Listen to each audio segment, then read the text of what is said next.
안녕하세요. 요즘 개발자 커뮤니티에서 정말 핫한 키워드가 하나 있죠. AI가 코딩을 도와주는 시대에 아예 우리의 개발 방식 자체를 바꾸려는 새로운 움직임이 있거든요. 바로 스펙 주도 개발입니다. 오늘 이게 대체 뭔지 제대로 한번 파헤쳐 보겠습니다. 이제 AI가 코드를 짜주는 건 더 이상 놀라운 일도 아니죠. 정말 불과 몇 달 전만 해도 상상하기 어려웠던 일들이 막 현실이 되면서 소프트웨어 개발의 판도가 그야말로 매일같이 바뀌고 있습니다.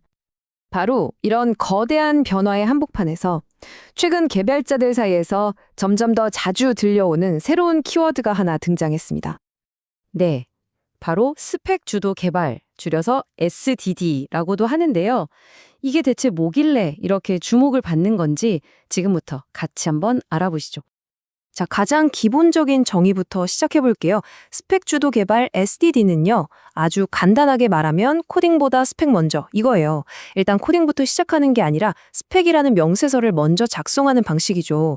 근데 여기서 진짜 중요한 핵심은 이 스펙이 그냥 사람만 보는 문서가 아니라는 겁니다. 코드를 생성할 AI와 우리 개발자 모두가 따라야 하는 단 하나의 기준, 바로 진실의 원천이 된다는 점이에요. GitHub는 이걸 이렇게까지 표현합니다. 소프트웨어를 유지보수한다는 건 곧 스펙을 발전시키는 것이다. 와, 이건 정말 엄청난 변화를 암시하는 말이죠. 개발의 중심이 코드에서 스펙이라는 더 추상적인 개념으로 옮겨가고 코드는 그냥 맨 마지막에 자동으로 생성되는 결과물에 불과해질 수도 있다는 뜻이니까요. SDD 전문 도구를 만드는 테슬의 주장은 한 발 더 나아갑니다. 주요 결과물은 코드가 아니라 스펙이다.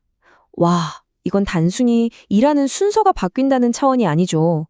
우리 개발자들이 만들어내는 핵심 결과물 자체가 코드에서 스펙으로 바뀐다는 그야말로 패러다임의 전환을 이야기하고 있는 겁니다. 그럼 이 SDD라는 걸 어떻게 적용할 수 있을까요? 여기엔 크게 세 가지 단계가 있습니다. 제일 처음엔 그냥 작업을 시작하기 전에 스펙을 먼저 작성하는 스펙 우선 단계. 그리고 작업이 끝난 후에도 그 스펙을 계속 유지하고 관리하는 스펙 기반 단계. 그리고 마지막 궁극적인 단계는 사람이 오직 스펙만 소정하고 코드는 절대 건드리지 않는 스펙이 소스가 되는 완전한 전환까지. 스펙트럼이 꽤 넓죠? 자, 여기서 아마 가장 중요한 질문이 나올 겁니다. 알겠다. 스펙이 중요하다는 건 알겠는데 그래서 도대체 그 스펙이라는 게 정확히 뭘까요? 그냥 기획 문서랑 다른 건가요? 네, 스펙은 그냥 막연한 기획 문서가 아닙니다. 가장 중요한 핵심은 바로 AI 코딩 에이전트를 위한 가이드라는 점이에요. 다시 말해, 기계가 이해할 수 있도록 구조화되어 있어야 하고, 어떻게 보인다가 아니라 어떻게 작동한다는 행동 중심으로 짜여 있어야 하죠. 그러면서도 사람이 읽고 쓸 수 있는 자연어로 작성된 명세서. 이게 바로 SDS에서 말하는 스펙입니다. 자, 그럼 이제부터는 이 추상적인 개념들을 실제 도구들을 보면서 좀 더 구체적으로 살펴보겠습니다. 현재 SDD 분야를 이끌고 있는 대표적인 세 가지 도구를 만나보시죠. 하나하나 자세히 보기 전에 전체적인 그림부터 한번 그려볼게요. 키로는 좀 가볍게 시작하는 접근법이고요. 깃허브의 스펙킷은 훨씬 더 체계적이고 맞춤형 방식, 그리고 테슬은 가장 급진적인 미래지향적인 모습을 그리고 있습니다. 딱 봐도 각자 추구하는 철학이 다르다는 게 느껴지시죠? 먼저 키로입니다. 가장 간단하고 또 가장 부담이 적은 도구라고 할 수 있어요. 요구사항, 디자인, 작업이라는 명확한 3단계 워크플로우를 따라가고요. 주로 하나의 작업 단위에 스펙 우선 방식을 적용해보고 싶을 때 딱 적합합니다. 다음은 깃허브의 스펙킷인데요. 이건 훨씬 본격적입니다. 좀 재밌는 게 헌법이라는 이름의 규칙 파일로 프로젝트의 기본 원칙을 딱 정하고 시작해요. 그리고 스펙 하나를 진행할 때마다 여러 개의 마크다운 파일이랑 새로운 브랜치까지 만들어내는 아주 체계적이고 파일 중심적인 방식이라고 할 수 있죠. 마지막으로 테슬입니다. 새 도구 중에 가장 야심찬 비전을 보여주는 곳인데요. 개발자가 코드를 아예 만지지 않는 스펙이 소스를 목표로 합니다.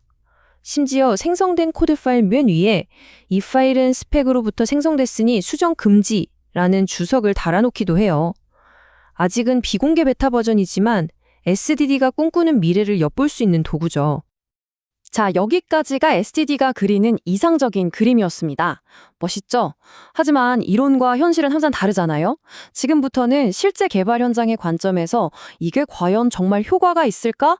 하는 몇 가지 날카로운 질문들을 한번 던져보겠습니다.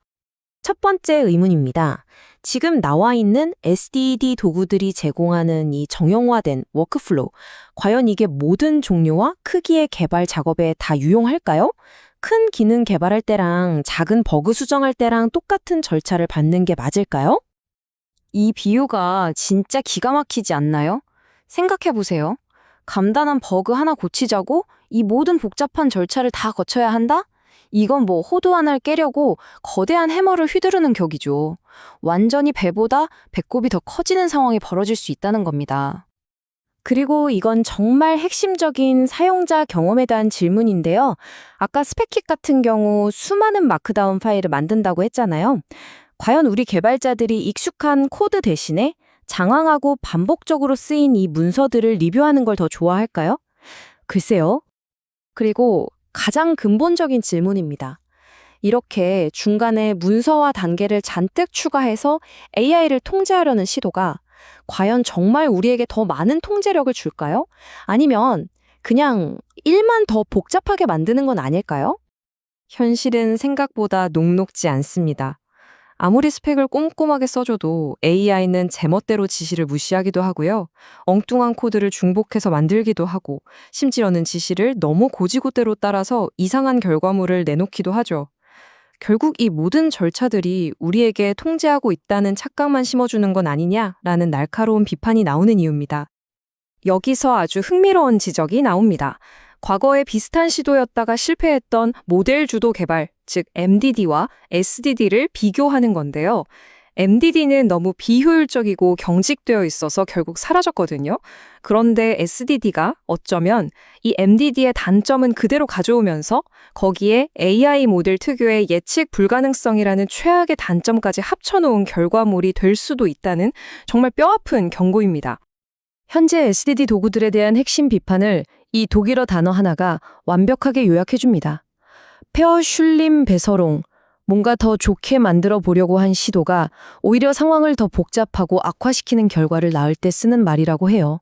좀 뼈아프게 들리죠? 자, 그럼 결론을 한번 내려보겠습니다. 코딩 전에 스펙을 먼저 생각한다는 이 원칙 자체는 분명히 가치가 있습니다. 이건 확실해요. 하지만 현재 나와 있는 도구들은 그 좋은 원칙을 구현하는 과정에서 오히려 리뷰 과부하 같은 기존의 문제들을 더 키우고 있는 건 아닌지 한번 되돌아봐야 한다는 겁니다. 그래서 마지막으로 이 질문을 여러분께 남겨봅니다. 지금 우리가 보고 있는 이 스펙 주도 개발이라는 거대한 흐름은 과연 개발을 더 좋게 만드는 혁신일까요? 아니면 그저 더 복잡하게만 만드는 과정일까요? 이 새로운 흐름을 지켜보는 개발자로서 여러분의 생각은 어떠신가요?